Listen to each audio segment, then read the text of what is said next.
Good evening and welcome to everybody here in the room and also to our followers online. It's a special pleasure to welcome David Harris, who is our speaker tonight, and we arranged that it will be quite an informal format where we have 1 hour of discussion on his role actually in the Jewish interest in the United States and globally. Please give a round of applause to David Harris for coming to us.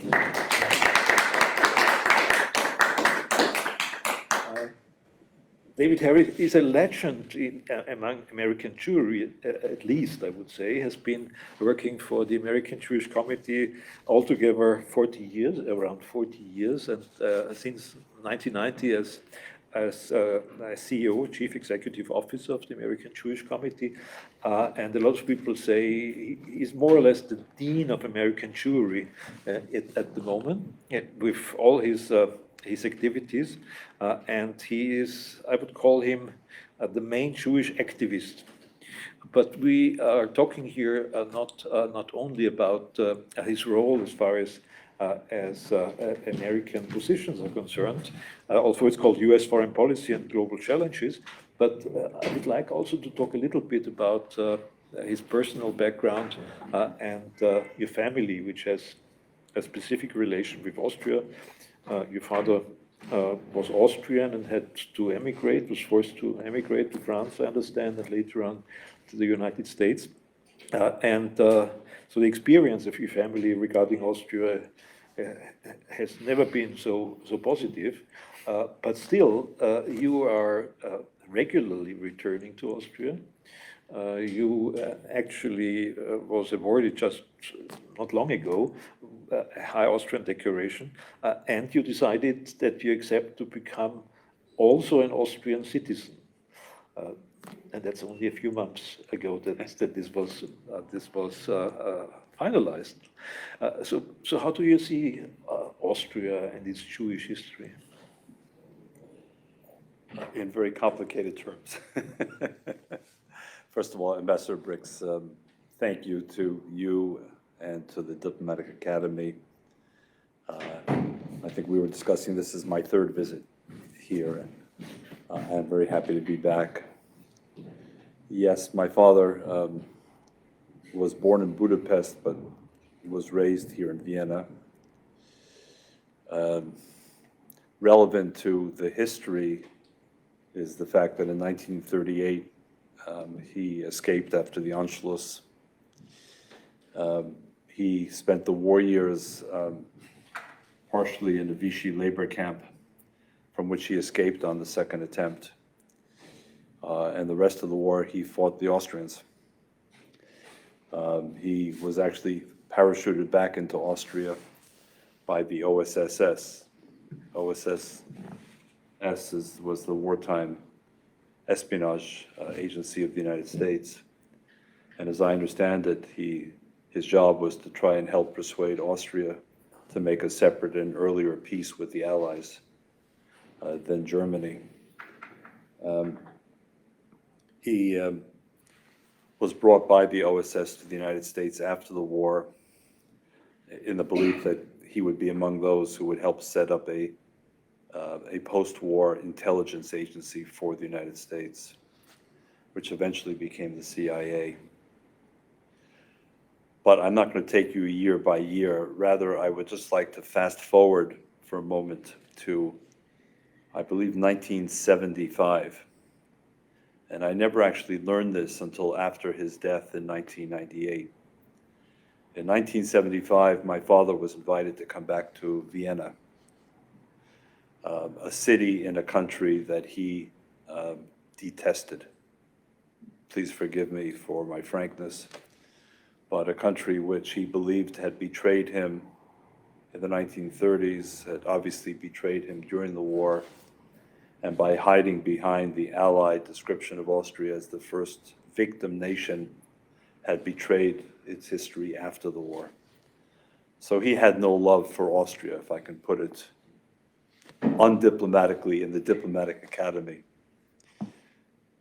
But after he died, I discovered a diploma that he received from the University of Vienna. It was a an honorary PhD.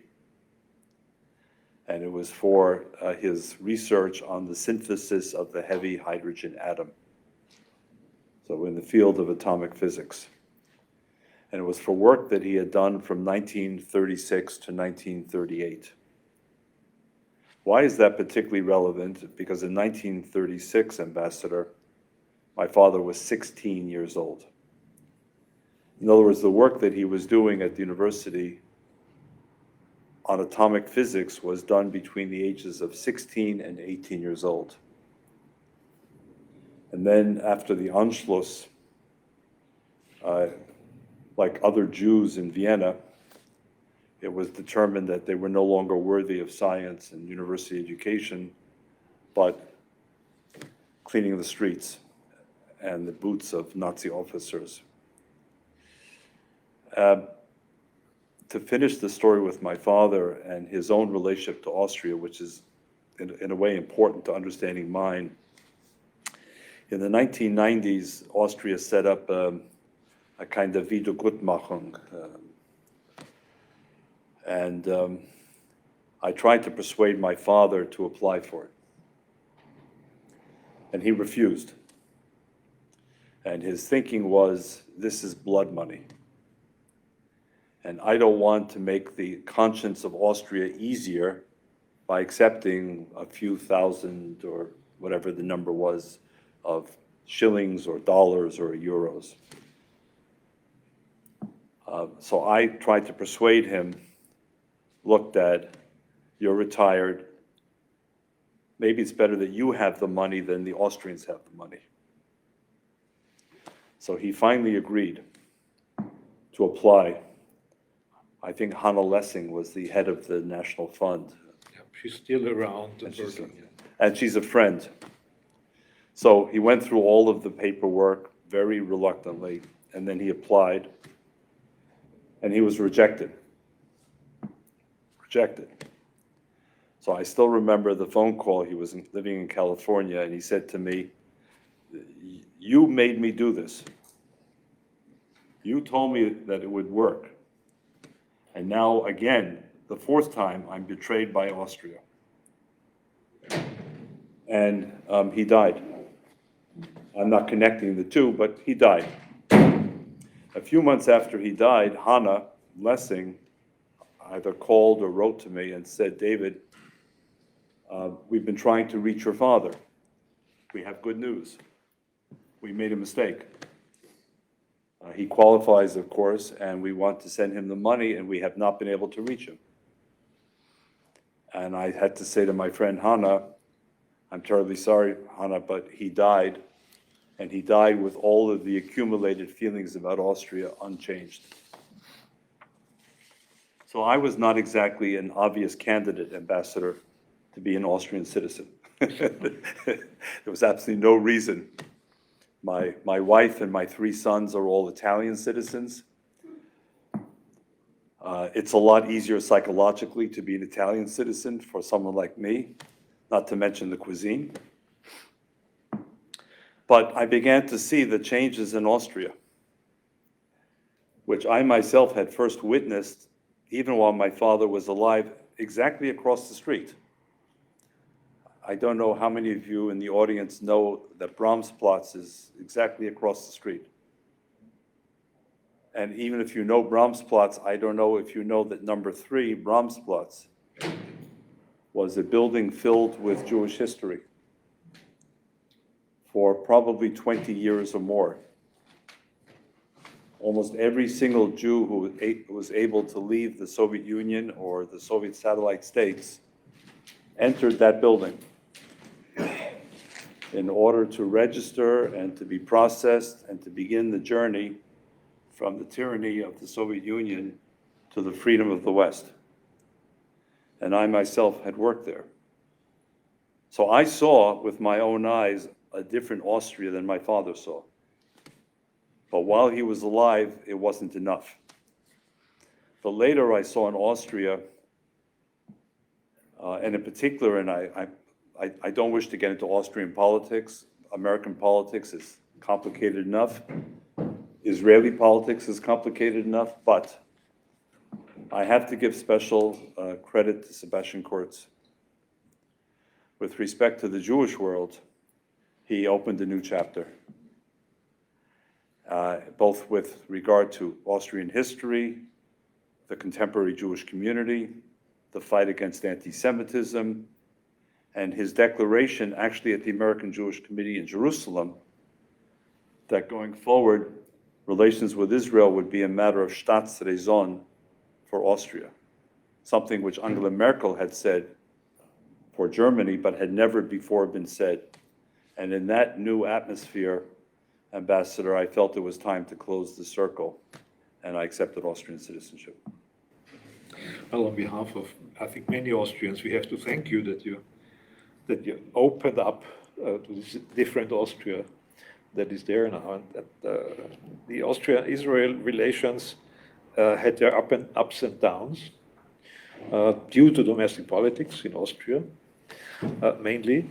But I think from what you said at the moment, that Israel is continuously a raison d'être also for Austria. That is something different.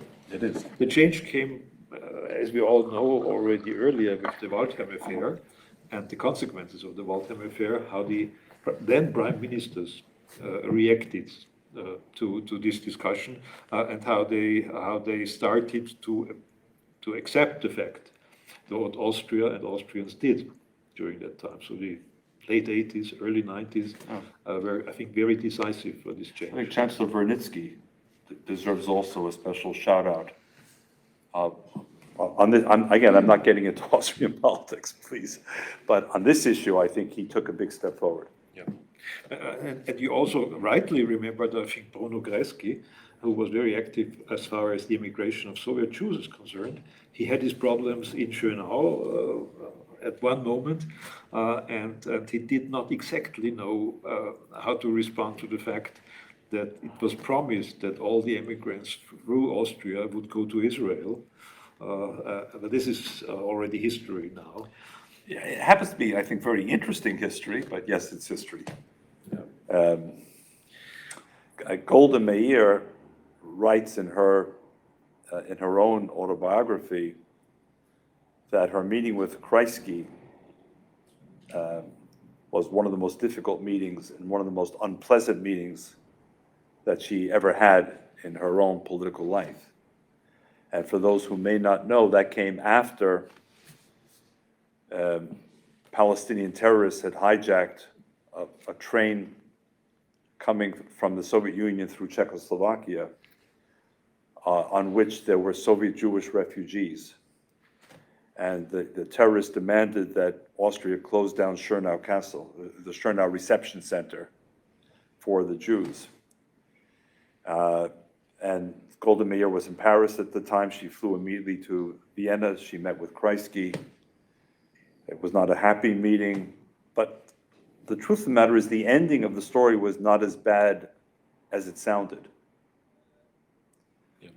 Because at the end of the day, though the impression was that Kreisky had yielded to the terrorists, in reality, the mass migration both to Israel through Vienna and onward to the United States and Canada through Vienna continued.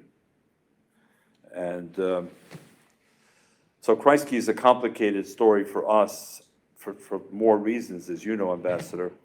And he's a complicated story for the Jewish post-war experience in Austria, because there are those Jews who said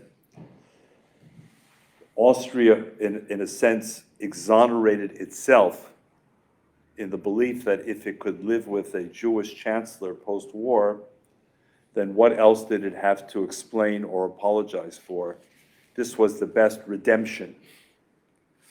Yeah. That's another story. Because you mentioned Kurz, Kreisky hugged Arafat, as we all know. And when Kurz raised the Israeli flag on the Austrian Federal Chancellery, I was asked personally how I can conform with Austrian neutrality, raising the Israeli flag. And I said, if the Kreisky neutral Austria could hug Arafat, Kurz can raise the Israeli flag. chancellery. I think that's part of the Austrian miracle, these sort of things. And you know that the first director after the Second World War, it was reopened, this academy, in 64, only in 64, by Bruno Kreisky when he was foreign secretary. And he nominated Ernst Florian Winter, who was fighting against the Nazis, and came back as an American soldier with an American uniform in 1945 to Austria. The first director was one who came back to the Second Republic with an American uniform. So it's a very complicated story. I think the theme of this already is Austria is a complicated country. Not the only complicated country in the world, but complicated. But let's go to your work as a Jewish activist in the United States. You worked for so long in this field. How has it changed? How has the role, the function, the influence of Jewish organizations in the US changed? What are the major changes? I began 47 years ago dealing with the Soviet Jewish story. After actually living in the Soviet Union, you were ambassador to the Soviet Union. To Russia, already to Russia. Yeah. Already to Russia, lucky you.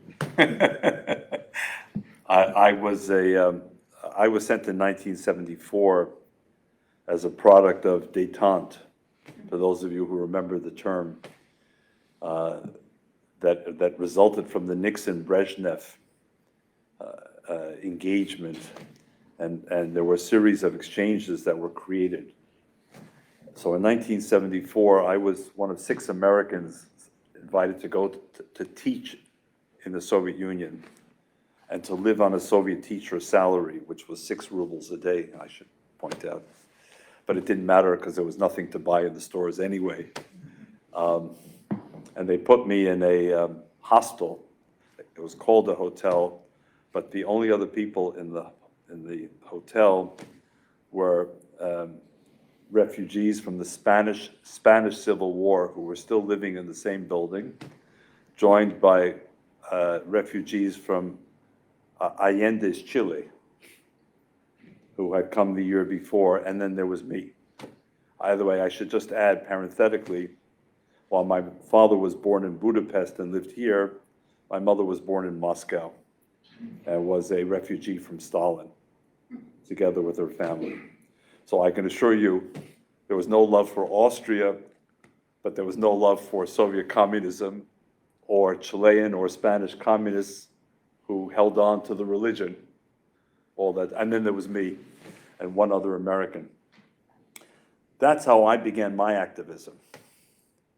I was arrested after several months because the Soviets believed that I was violating the spirit of the academic exchange by meeting with Jews, whom I met, interestingly, in my classroom, in the hallway, at the synagogue, the one synagogue that for Potemkin village purposes the Soviets kept open in Moscow.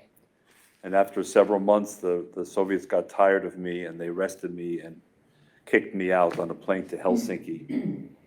But that's how I began my activism 47 years ago, Ambassador. How has it changed? It's changed in a variety of ways, I think. The issues are never completely different, but one thing that I think we did not foresee was the resurgence of anti-Semitism more recently, even at the same time as there was a growing awareness of the Holocaust in much of the world. So these two almost seemed contradictory, and yet even as there was greater awareness, there were more monuments, memorials, museums, teaching in schools, films, books, on the one hand. On the other hand, growing rebirth, I would say, of anti-Semitism. Perhaps we can discuss that. When I began my activism, Israel was not at peace with a single Arab country. 47 years later, Israel is at peace officially with 6 countries, and I would say unofficially with a couple more. So there are things that have moved in a positive direction. Austria is a very good illustration of a country that I think has moved very positively in its own, as we spoke about, in its own self-awareness.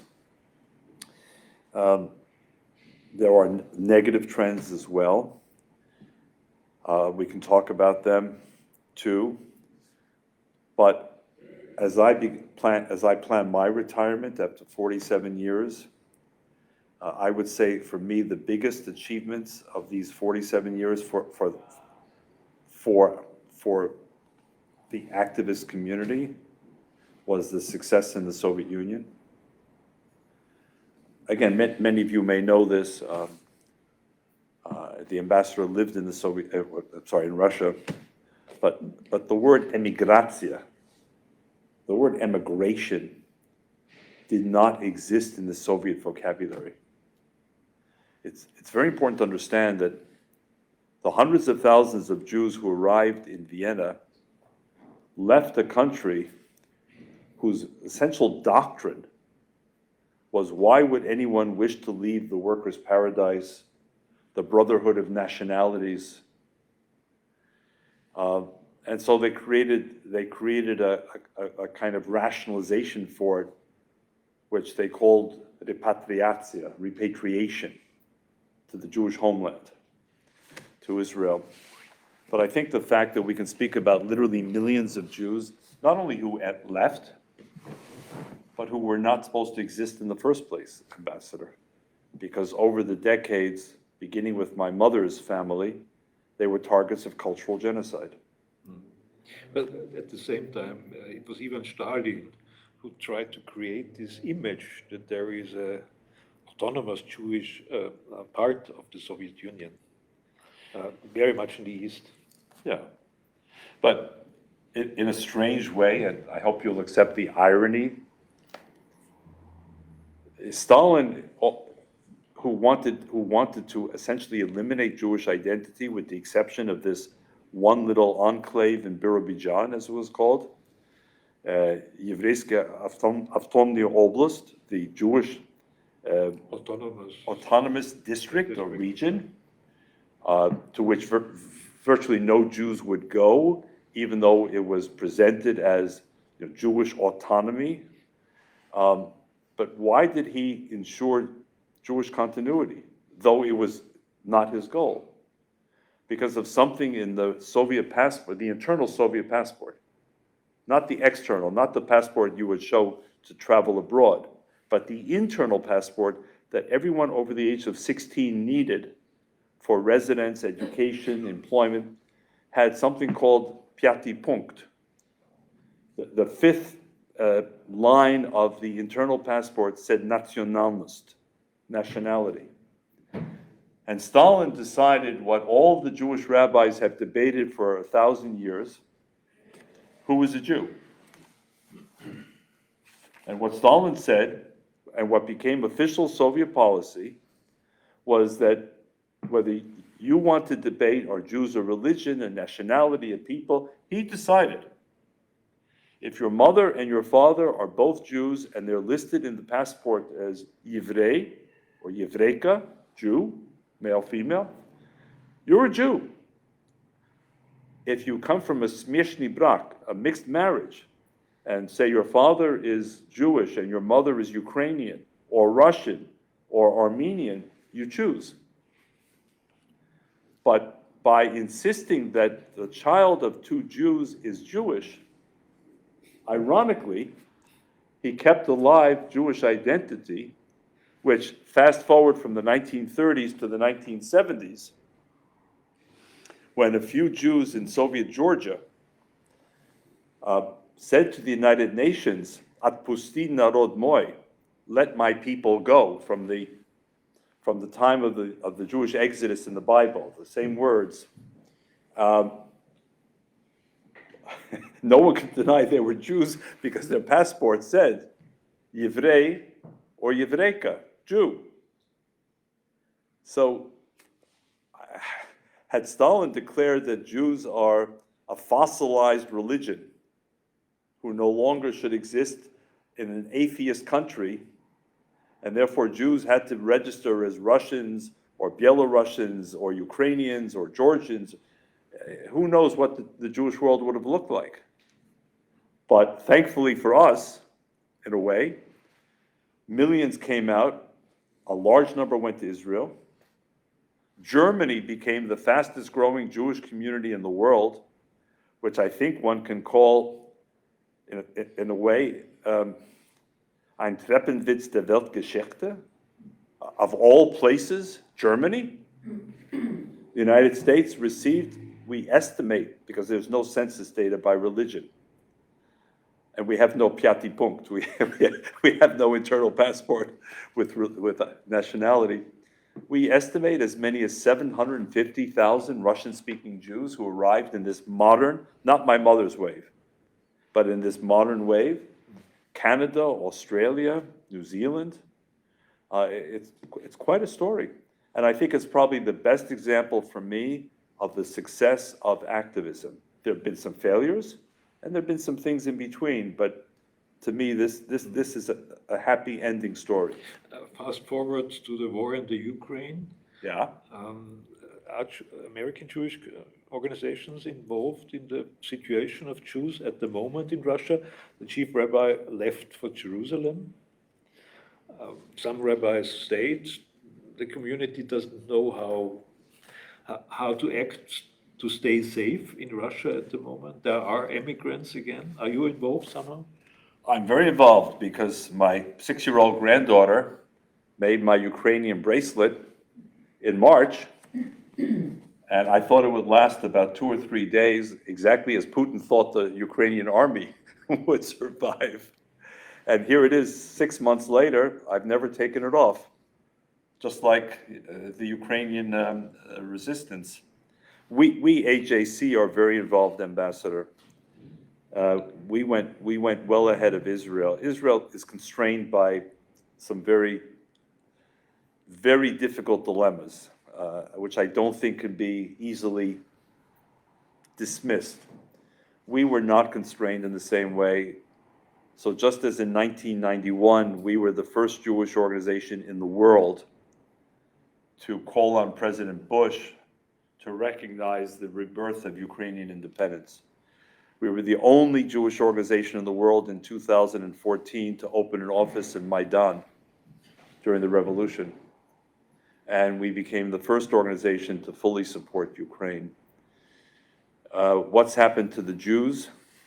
I think I can say it's the first time in history that Jews leave Ukraine for the exact same reason as other Ukrainians, and not because of anti-Semitism. The first time in history. I think a number would like to go back. So they're living temporarily abroad. I think the quieter story is the number of Jews who have left Russia. While the whole world's focus is on Ukraine, the other emigration story, by the way, both of Jews and non-Jews, is Russia. And I don't know with certainty, but I've heard numbers between 500,000 and 1 million Russians who have left Russia, including as many as 30,000 Russian Jews who have arrived in Israel. I cannot tell you how many Russian Jews have arrived in Poland or Germany or Austria, because it's much harder, again, to count them. But Jewish life continues in Ukraine. Jewish life continues in Russia. It's complicated. And let's not forget, in a country with deep anti-Semitic roots, Ukraine, the country overwhelmingly, democratically elected an openly proud Jew, Volodymyr Zelensky, to lead them, and now he leads them in war for survival, and we see no manifestations of anti-Semitism. Yeah.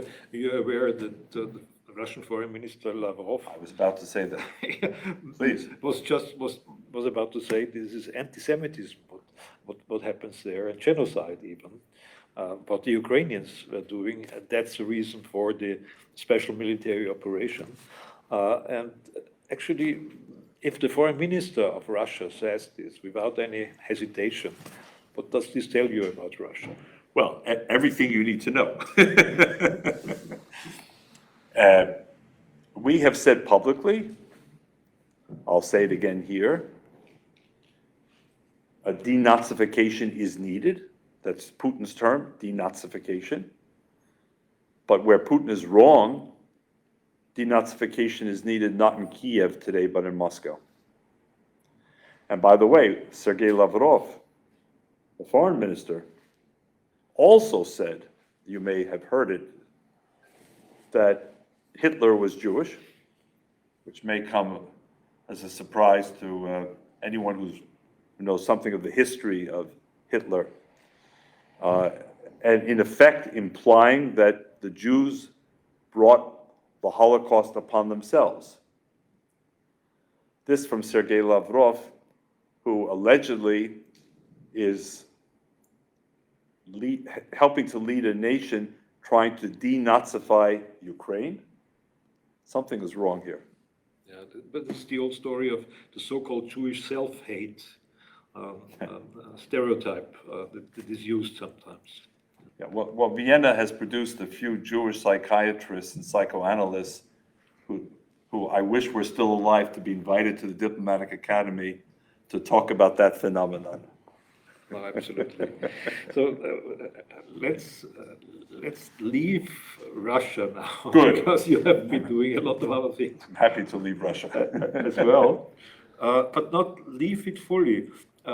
How do you see the Western response to this war in the Ukraine? There is so much unity. There is at the same time the feeling that it is not the hour of Europe. It's somehow the hour of the US again.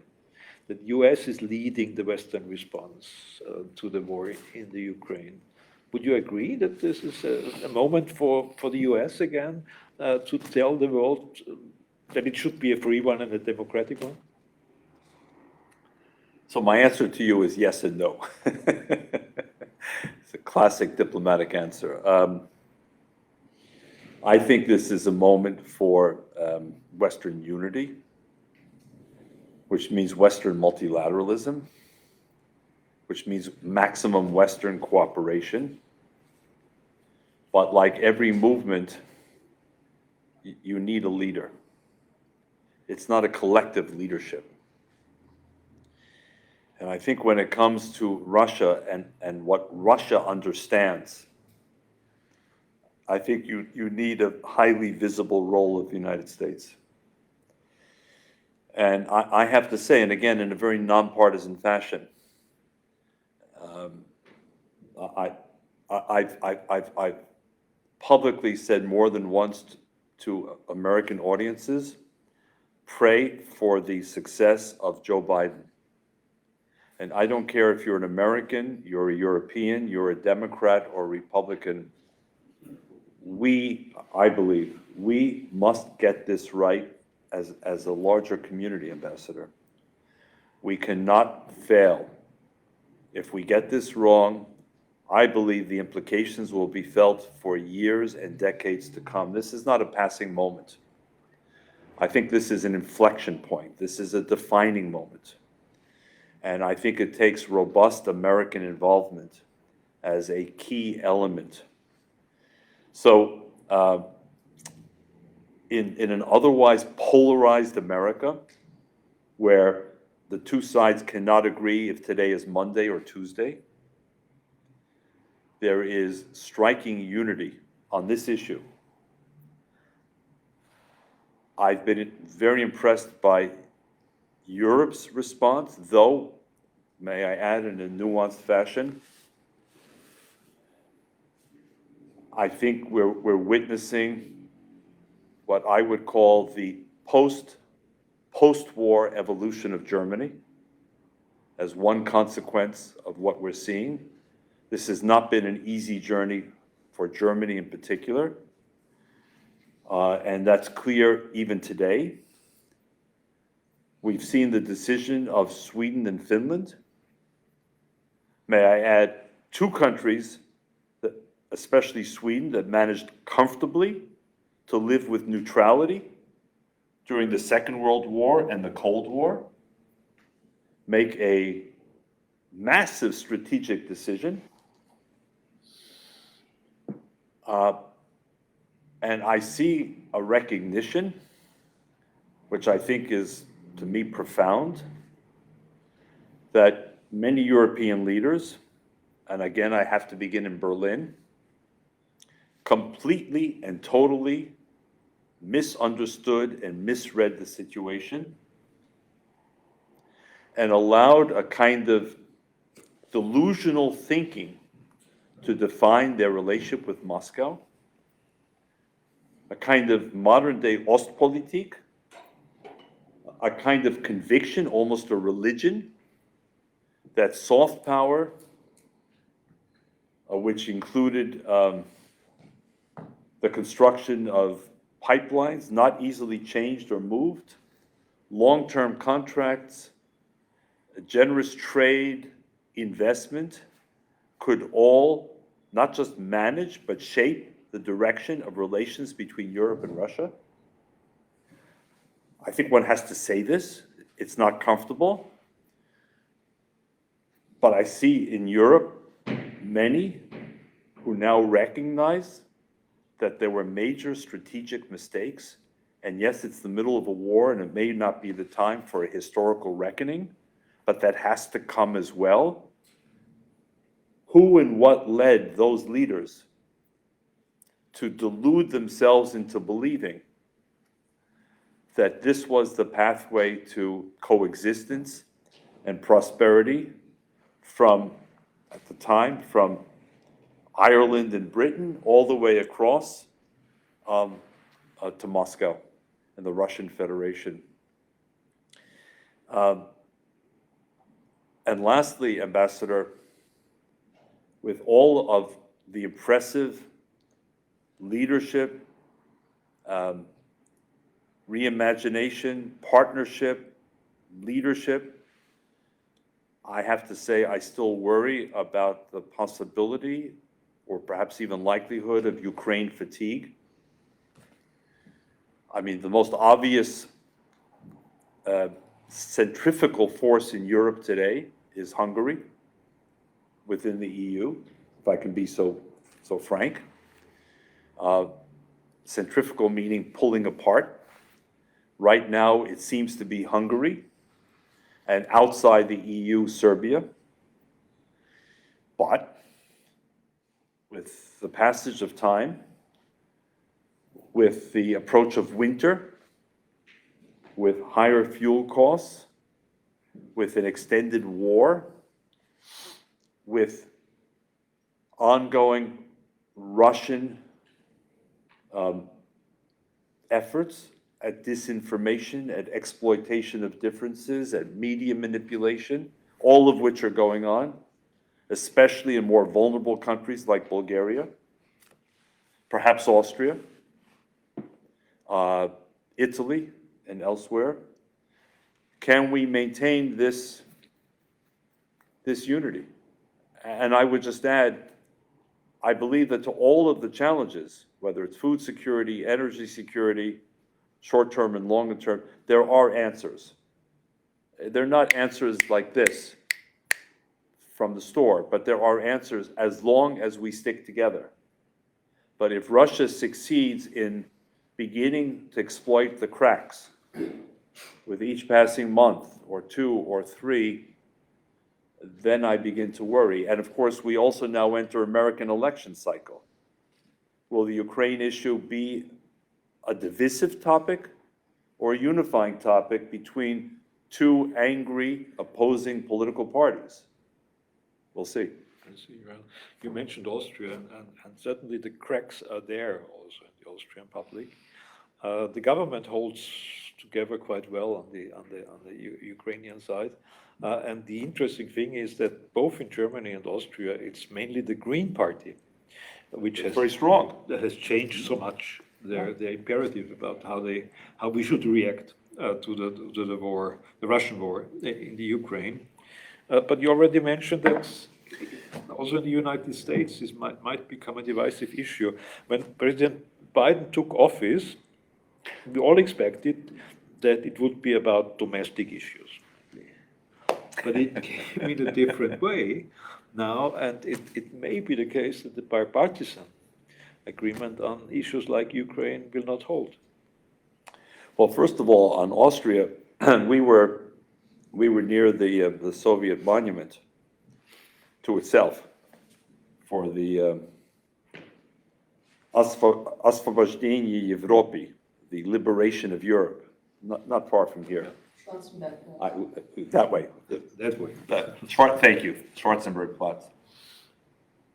But right near there, with all decorated in blue and yellow, so presumably as a gesture to Ukraine, there were 3 big words written there that we saw: stop the war. Well, it was nice to see the blue and yellow, for me. I'm not exactly sure what the words stop the war mean. Or maybe I do know what they mean and wish they meant something a little different. So I find it interesting, by the way, that here, as described to us, the government has been holding strong, as you said. The Greens have been particularly strong, as they have in Germany. But the country here is more divided, clearly, than Poland, or I think than the United States right now. I think it's more divided. And I've not heard, please correct me, Ambassador, of any serious Swedish or Finnish-like discussion about whether to revisit the issue of NATO. I've heard nothing at all about that. No, there was one open letter by more than 100 people to government and president asking for a security debate, which was not answered, neither by the president nor by That's my point. I even heard yesterday for the first time that in Ireland, apparently, there may be a new discussion about whether to join NATO or not. So we have Sweden and Finland, potentially we have Ireland discussing it, and that will leave Malta, Austria, and Switzerland. Among the EU. That's it among the EU. If Ireland were to join, that would leave Malta and Austria. Again, I'm just noting it. So presumably, from Putin's point of view, there is vulnerability here that may be worth exploring. As for the United States, you could be right. We haven't seen it yet. At least I haven't seen it. Again, I see a fair degree of unity among Democrats and Republicans. Actually, where the disunity comes, once again proves what we call in English the horseshoe theory of politics. Do you know this expression? No. So I come to the Diplomatic Academy and I can even teach the director. So the horseshoe, people assume that if I can get, that politics is a straight line. So you go from, let's say, the extreme right to the extreme left, and you work your way along. That is replaced by the horseshoe. So horses, as you know, on the carriages they have, the horses wear these metal shoes to protect them from the roadway. That this is really the way democratic politics should look, because the two extremes are not at opposite ends of the spectrum. They're actually much closer than either would like to think. So the extreme right in America is neo-isolationist, America first. So why get involved in a war in Ukraine? Why spend money? Why give arms? Who cares? And the extreme left doesn't like war to begin with. doesn't like defense budgets, doesn't like arms shipments. So in a strange way, when the vote comes, the two extremes now in the US Congress find they have more in common with each other than they do with the rest of the, let's call it mainstream, the moderate center-right, the moderate center-left, the centrists themselves. So that's what we have right now. Fortunately for us in America, these two groups numerically are quite small, but noise level, very high. And that's because social media has replaced op-eds in major newspapers as the place for screaming and yelling and shouting and defining the political language. So I hope I'm right. Yeah. But this is also maybe one of the reasons for rising anti-Semitism in the US. This horseshoe that you painted here from radical left. By the way, radical right. Gustav Klimt has nothing to worry about for competition in the art world. Well, anyhow, the best work of Klimt you can see in New York, not here. So do you think that this rise of anti-Semitism is real in the United States? Is Does real? it have to do with the radical sides? Does it have to do with this idea of identity politics? Yes, What's your yes. position? Yeah. Yes, yes. I don't believe there's a one-size-fits-all answer. I think it has to do with the growing disenchantment with liberal democratic values, by the way, not just in the United States, which empowers more extreme voices. And the extreme right loves Israel, but they hate Jews. The extreme left loves Jews, but hates Israel. In their own, this is how I would simplify it. So for us, they both pose a threat, a big threat. So one is, I think, the weakening of the center of, I'll call it the liberal democratic center, but I don't mean Democratic Party, I mean democracy. Number two, no conversation can exclude social media today. Social media is wonderful for many of us because of all the things it allows us to do, but social media is toxic and incendiary, and forgive me, but I would ask myself if Joseph Goebbels had access to the social media tools of today, try to imagine the impact. Number three, I'll put it along a continuum, somewhere between the fading memory of the Holocaust, the survivors mostly gone, the liberators, the eyewitnesses, the righteous Gentiles mostly gone on one end, and on the other end, I'll call it Holocaust fatigue. Enough already, enough already. Why do you Jews keep talking about this? You're not the only people that experienced the tragedy. There are others. Move on. Get a life. Stop it. Somewhere along this continuum, you know, it's the uniqueness of the Holocaust is giving way to a kind of relativization of the Holocaust. Fourth, changing demography in America, rapidly changing demography. If any of you, for example, have not been to the States in the last 10 or 20 years and you come today, I think you'll be very surprised.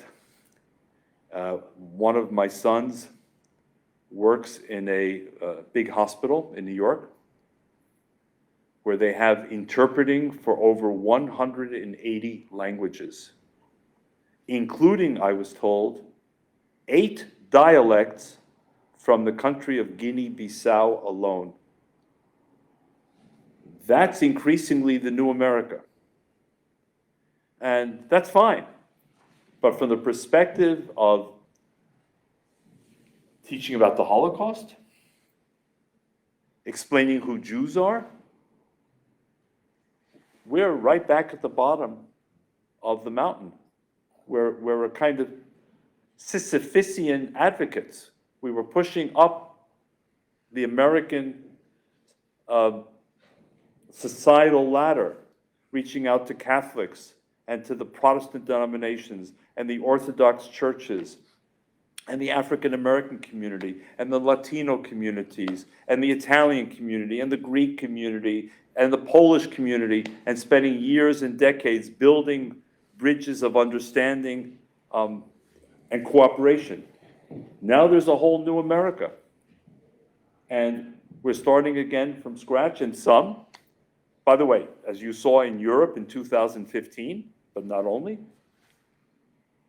does anyone in Europe really think that all the Syrians who came, and if you allow me, all the Syrians who came, that is, who understood that if they were Syrian, they would be allowed in, but if they were Pakistani or Algerian or Afghani, they might be left out? Does anyone seriously believe that all of these people who may have fled war or seeking economic opportunity did not bring with them anti-Semitic views from fundamentally anti-Semitic societies like Syria and Yemen and Pakistan and Malaysia and Algeria? They brought them. So we have new challenges. I have to say the Austrian government is very aware of this challenge and is acting against that in schools and trying to do whatever is possible. But it's not simple. To understand. But Ambassador, and I applaud. Remember, I'm an Austrian citizen now. I have the same stake as you do.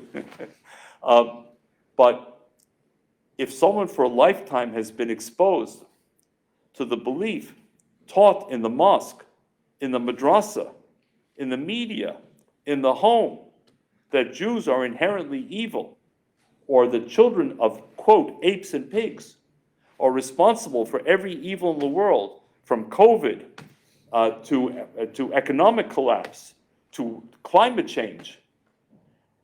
I applaud the teachers in the schools of Vienna and Innsbruck and Salzburg.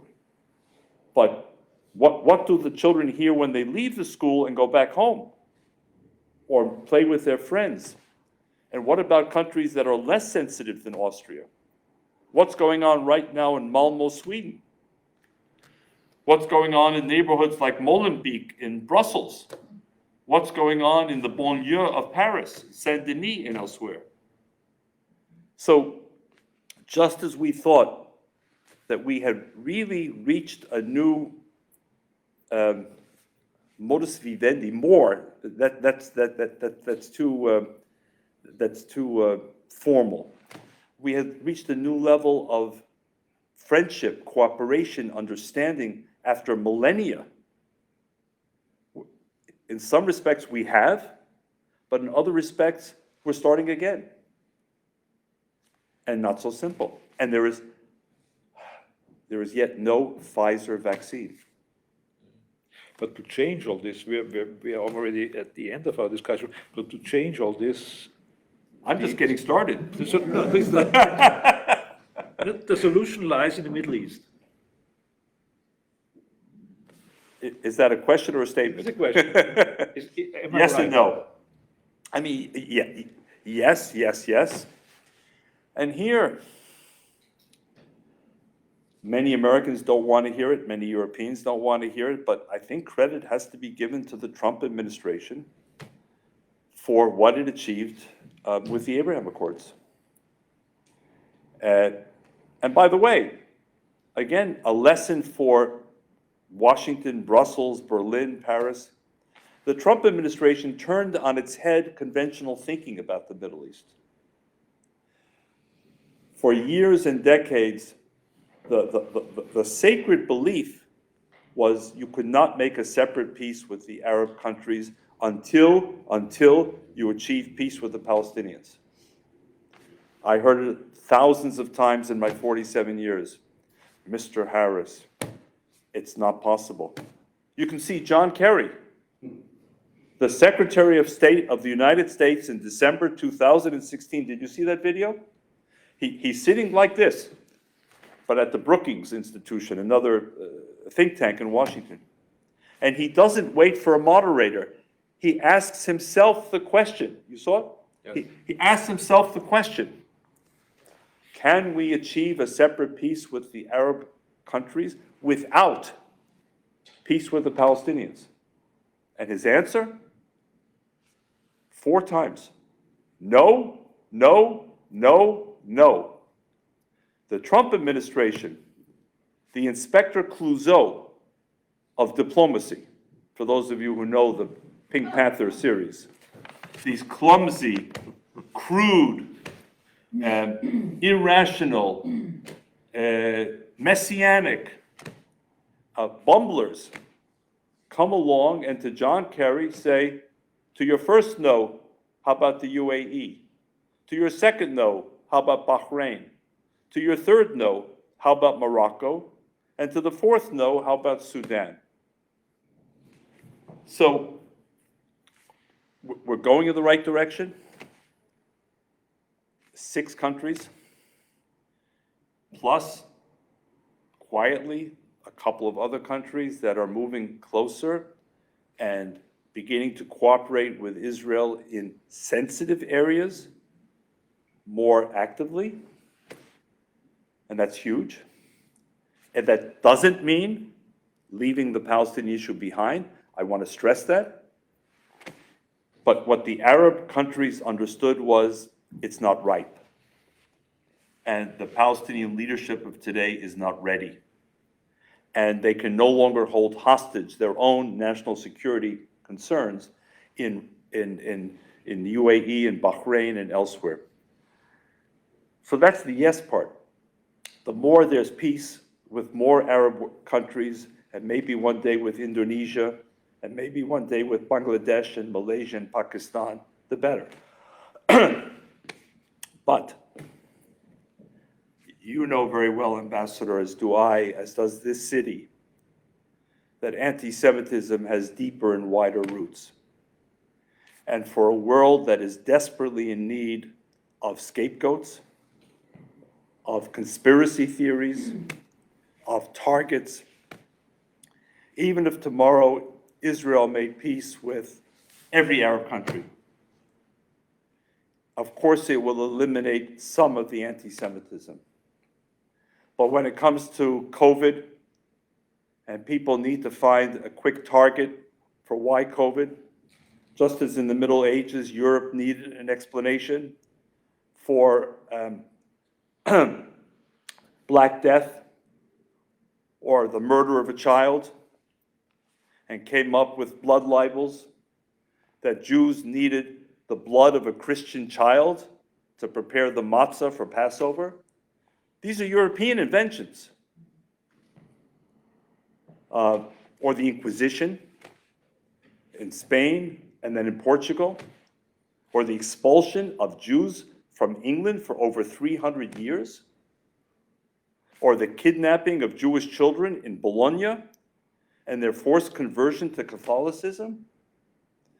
So I fear, dear friends, much as I want to believe that there is a Pfizer vaccine, I fear that we underestimate the resiliency and the durability of anti-Semitism at our peril. And not just the peril of Jews, though I speak as a Jew and as a father and a grandfather of a Jewish family, but I fear for liberal democratic societies, because anti-Semitism is the beginning and not the end of the disease. It may begin with Jews, it doesn't end with Jews.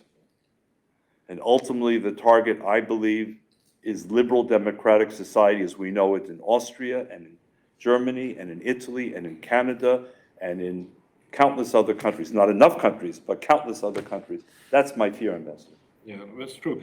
Authoritarian rule is more open to anti-Semitism than liberal democratic rule. I guess this is, one can say this, but it needs education, Yes, and it needs advocacy. yes. And that's why your role actually seems never to end. But to me, what it also needs is, it needs righteous anger. And not just righteous anger of Jews.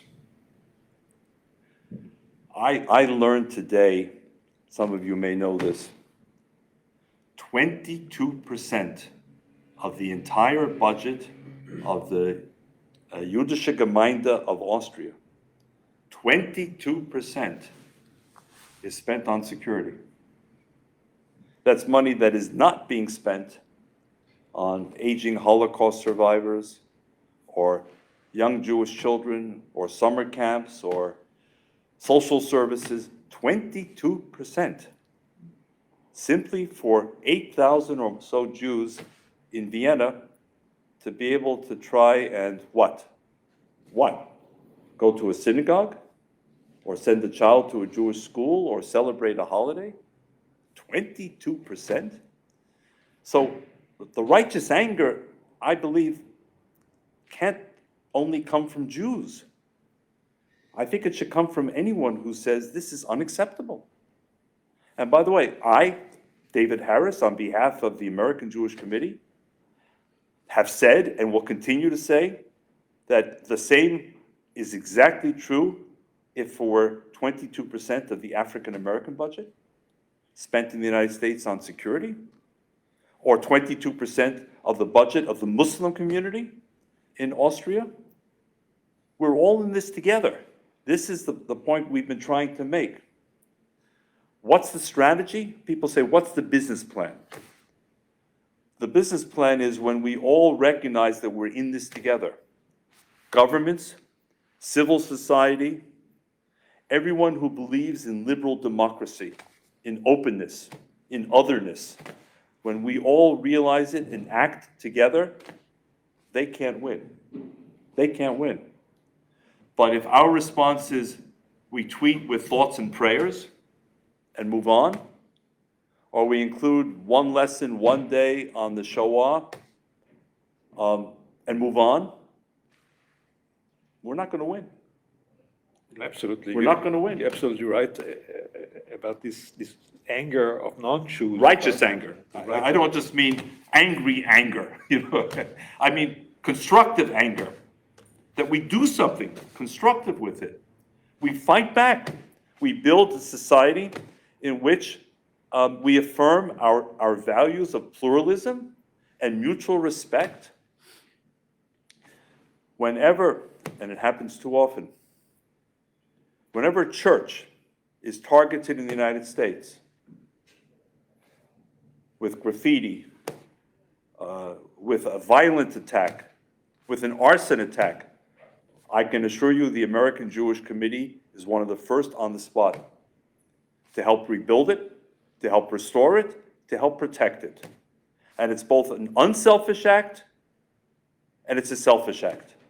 It's unselfish because we have genuine empathy, and it's selfish because if we know the person who would burn down a black church, if he saw a synagogue next door, would burn down the synagogue, and if he saw a mosque, he would burn down the mosque. So it's very selfish.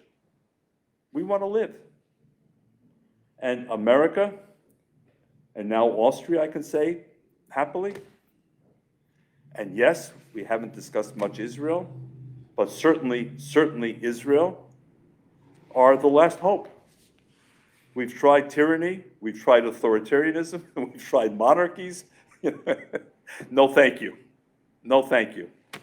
My mother experienced and survived communism, only to land in France and experience Nazism and Vichy collaboration. No, thank you. My father experienced Nazism here and then a Vichy labor camp. No, thank you. My wife, with whom I worked at Bromsplatz, was born and raised in Libya. In Libya, the lesser known story of Jewish history. the 40,000 Jews in Libya, the 850,000 Jews in the Arab world who are all gone. They're gone. There are a few Jews left in Morocco and Tunisia. Where are the Jews of Algeria? Where are the Jews of Sudan? Where are the Jews of Libya? Where are the Jews of Egypt and Lebanon and Syria and Yemen and Iraq? Where are they? We hear relentlessly about Palestinian refugees. I get it. But there were 2 refugee populations, not one. My wife is a witness. She was 16 and a half years old when she and her family were forced into hiding and then given safe passage by the Italian ambassador in Tripoli, never to return. So, do we need jihadism? Do we need Islamic radicalism? No, thank you. My bet's on liberal democracy.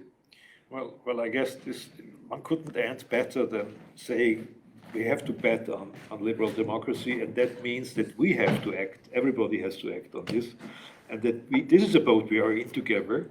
But maybe non-Jews have more responsibility even to do this than the Jews, including also in my country, in Austria. I hope we have lessons learned. I hope it was not too personal, the things that we discussed for you.